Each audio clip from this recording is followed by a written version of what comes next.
الرحیم. السلام علیکم و رحمت الله. برادران و خواهرای دانشجو، اینک به درس دهم رسیدیم. درس گذشته در گفتگوی کوتاهی را گرفتیم و در حرف جر گفتیم، یعنی به عربی حرف جر میگه، به تاجیکی پیشایند. فی و علی. فی به معنای در میشه و علی به معنای بر. مشق‌های باقی مانده میخونیم و با گفتگوی نو میگذاریم ان شاء الله. دوم در میگه اقرا واکتب مع ضبط اواخر الکلمات. خوان و آخر هر یک کلمه ها رو با شکل گذاری درست بنویس. و بسیار همین اقرا واکتب مع ضبط اواخر الکلمات مثل همین مشق ها زیاد میشه به خاطر تمرین کردن، یعنی عملی کردن همون علم های گذشته. المدرسه تو گفتیم که وقتی که هر یک جمله عربی وقتی که ما ابتدا میکنیم به همون جمله حتما چی میگیره؟ آخرش ضمه میگیره. اینا میگن حالی مرفوع. و حال های نحوی در لغت عربی هم ایره ان شاء الله استاد میگذاریم. یعنی معنای مبتدا چیه؟ مبتدا چرا مرفوع میشه؟ معنای مرفوع چیه؟ منصوب، مجرور، مجزوم. خیلی جزم گفته حقی چیه؟ فعله. اسمها در لغت عربی سه بگیم تغییرات نحوی داره، یا که مرفوع میشه، یا که منصوب میشه، یا که مجرور. اما فعل باشه چی میشه؟ مجزوم. همه ایره ان شاء الله استاد میگذاریم. المدرسه تو مدرسه خیلی مکتب میشه، مکتب میانه مدرسه میگن. فی المدرسه معروف، یعنی در مدرسه. فی حرف جر، المدرسه اسم مجرور. اسم مجرور کشید حتما کسره میگیره. چرا؟ برای که حرف فی یعنی پیشایند فی وظیفش آوردن کسره در آخر هر یک اسم. و فی البیت معروف، فی البیت در خانه. البیت. الغرفه یعنی چی شید؟ یگان حرکتی دیگه نمیگیره. حتما وقتی که مصحر کردیم جمله را با یگان کلمه حتما آخرش چی میگیره؟ ضمه میگیره. میگم الغرفه، البیت، المسجد، الکتاب. یعنی خود نمیتونه گفته الغرفتی یا که الغرفته به حرکت فتحه یا که به حرکت کسره. حتما باید یگان سبب باشه. الحمام یعنی سبب. در مثال های ما سبب نمی حرفی جره یا کی چیزی که جای جره میگیره، اون سبب دیگه. مثل مضاف. خیلی مضاف هم ان شاء الله میگذاریم در آینده نزدیک معنای مضاف و مضاف الیه. الحمام حاجت خانه بود یا کی جای آوازکنی. فی المطبخ در آشخانه، یعنی کسره گذاشتیم. فی المطبخ. المکتب علی المکتب، علی المکتب. علی الکرسی، على الكرسي بر بالای کرسی. على المكتب بر بالای میز. السرير بستر. على الكتاب بر بالای کتاب. في المسجد داخل مسجد. اقرا واکتب یعنی یگان چیزی یقین در اینجا نیسته، فقط از شما خواندن و حرکت های همراه گذاشتنه. برای برادرها ما همه درس‌ها ده کوشش میکنم که در همون کامنتاری کتابی که باید حمل کنی اسکچت کنی همون را حتما بدروی اسکچت کنی. لااقل روی تلفناتون مثلا همون نگاه کنی. لیکن بهتر البته روی تلفن نیست، چون که روی تلفن شما فایده زیاد نمیگیره، تیز فراموش میشه. وقتی که شما کتاب میخرین یا که کتاب چیکار میکنین؟ پچت میکنین. به پل اسکچت کردین رفتین پیچتش کردین، پل زیاد نمیسته. روی کتاب وقتی با قلم شما حرکتاش هم نیست، مشق را اجرا میکنه، باور کنید برادرها حتما شما بردبار میشوین. یعنی در آموختن لغت حتما شما ده فایده میکنه.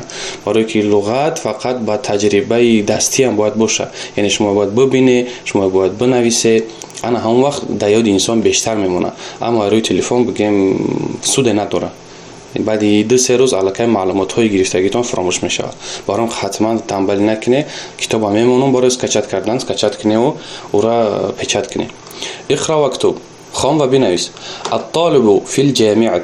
الطالب فی الجامعه زدنم اهمیت بده. فی الجامعه دانشجو در دانشگاه. الجامعه انستیتوت دانشگاه. الرجل فی المسجد. الرجل فی المسجد مرد در مسجد است. این التاجر. این التاجر تاجر در کجاست؟ فروشنده کجاست؟ هو فی الدکان. هو فی الدکان. فید ببینید زدنه در دال برای شمسیه. فی الدکان او در دکان است. این التاجر گفتم اهمیت بتون که یا خیلی میخونن، یعنی نورسا وقتی که عربی هم میخونن این التاجری میخونن، خیال میکنن که همین این مثل حرف فی یا که علی حرف جره. نه، ایره ظرف زمان میگن. ای ظرف مکان. ظرف مکان چیکار نمیکنه، وظیفش کسره داختن نیست. این التاجر میگیم، این التاجر، نمیگیم این التاجری، چون که وظیفه این مثل فی و علی نیست که در آخر کلمه کسره بیاره. فهمو؟ بنابر این التاجر بخونید. القلم على المكتب، القلم على المكتب، القلم على المكتب، قلم بر بالای میز است. این زینب، این زینب، زینب کجاست؟ زینب ببینین، زینبون نگفتیم به خاطر چی؟ اسمی غیر منصرفه، تنوین قبول نمیکنه. هی فی الغرفه، هی فی الغرفه، او در غرفه است. هی اوی زنانه ہے. هی فی الغرفه. این الورق، ورق کجاست؟ هو على المكتب، هو على المكتب، هو على المكتب، او در بالای میز است. دوامش میخونه. این المدرس، معلم یا که مدرس کجاست؟ هو فی الفصل، او در صنف است. هو فی الفصل، هو فی الفصل، فصل صنف میشه و اینچنین فصل سال میگن که خب در عربی هم فصل سال همین کلمه را استفاده میبرن. فصل میگن فصل الشتاء، فصل الربیع، فصل خریف، فصل صیف، یعنی فصل زمستان، فصل تابستان، تیر ماه، بهار، همین فصل استفاده میبرن. یعنی دو معنی داره، از جمله با فی وابسته داره، از جمله با فی وابسته داره. اگر که درباره فصل سال رفته است باشه، فصل سال در جمله با فی ما در اینجا وقتی که گفتن کجاست مدرس، ما گفتیم هو فی الفصل، در اینجا معنای صنف میشه. این یاسر، یاسر کجاست؟ هو فی المرحاض، هو فی المرحاض. یاسر کجاست؟ یاسر میگه در حاجت خانه. مرحاض حاجت خانه گرفته بودین که خلاجا. هو فی المرحاض.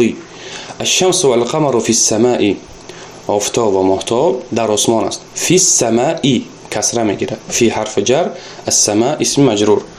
و نگفتن همونه که حرفای جر معناهای زیاد داره. مثلا نمی فی که ما گذاشته استیم معنای چی میته؟ ظرفی، یعنی چیزی در داخل چیزی، چیزی در داخل چیزی. مثلا الانسان فی القبر، انسان داخلی قبر است.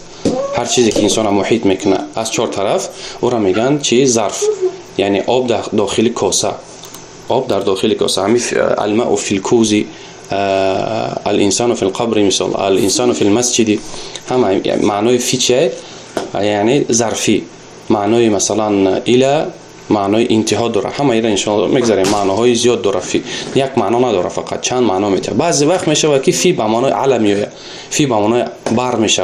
مثلا میگه که الله سبحانه و تعالی امنتم من فی السماء، و شما امین هستی از آن کسی که، از آن ذاتی که بر آسمان است. نمیگه که در آسمان است، نمیگه اینجا ظرفی، بلکه قاعده است الحروف الجر تتناوب، یعنی حرفای جر بعضیاشون دیگراش چیکار میکنن؟ در معنی جاینشین میشن، جاینشین بعضی دیگرشون میشن، در معنای همدیگر هم میگیرن. بعضی وقت میشه که فی های نیکی به معنای علم میاد. همه ایره انشاءالله استا میگذاریم. من فی الفصل، در صنف کیست؟ من فی الفصل، من فی الفصل. خب اینجا روی خط از طرف راست میبینید، روی خط نامهای مردانه که منصرفه، یعنی تنوین قبول میکردگی. از طرف چپ روی خط نامهای زنانه که غیر منصرفه. البته نامهای مردانه غیر منصرفه هم زیاده، یکی از برای آسان شدن، یعنی دو روی خط کردگی مؤلف، یک مردانه منصرف، بعد ای زنانه غیر منصرف. میخونیم شما تیز روانه و دوام میتیم. محمد خالد حامد یاسر عمار سعید علی عباس. از طرف چپ آمینه، زینب، فاطمه، مریم، عایشه، خدیجه، صفیه، رقیه. البته این نمره حتما باید به یاد بگیری، برای که اینجا ببینید حرکتاش هسته، حرکت ها هست، نه که در وقتی گفتگویی که ما میگذاریم دیگه حرکت های مؤلف نمیگذاره. شما باید به یاد بگیری که همه منصرفن و که غیر منصرف. اقرا واکتب مع ضبط اواخر الكلمات، خوان و شکل گذاری صحیح بکن در آخر هر کلمه. یعنی ببینید دیگه حرکت نیست اینجا. همین نامه‌ای که از گذاشتیم با قلم های خود در همینجا حرکتاشو درست بگذاری. حمیدون بده که حمیدو، حالا که شما میدونی اگر ازت کرده باشه، ولی حمیدون منصرفه. حمیدون، زینب، آمینه، عمار، سعید، فاطمه، مریم، علی، خالد، عباس، عائشه، محمد، صفیه، خدیجه. همین بود نامه‌های منصرف و غیر منصرف. خب کمی از بگیم معلومات گفتگویی که حرفی بود آمدیم میگیریم ان شاء الله خیلی گفتگو را در درس آینده. البیت من البیت، المسجد الى المسجد. اینک با دو حرف جر دیگر را میگیریم. ما گفتیم که حرفای جر 20 های و بسیار استعمال میکردگیش همین بگیم تقریبا 6 و 7 های، مثل مین، الى، فی، علی، کاف، لام. یعنی 6 تا های، همین 6 تا به نهایت رواج میاد در گفتگوی لغت عربی. مین معنی چه داره؟ از. من البیت از خانه، الى المسجد بسوی خانه. مین چه بوده است؟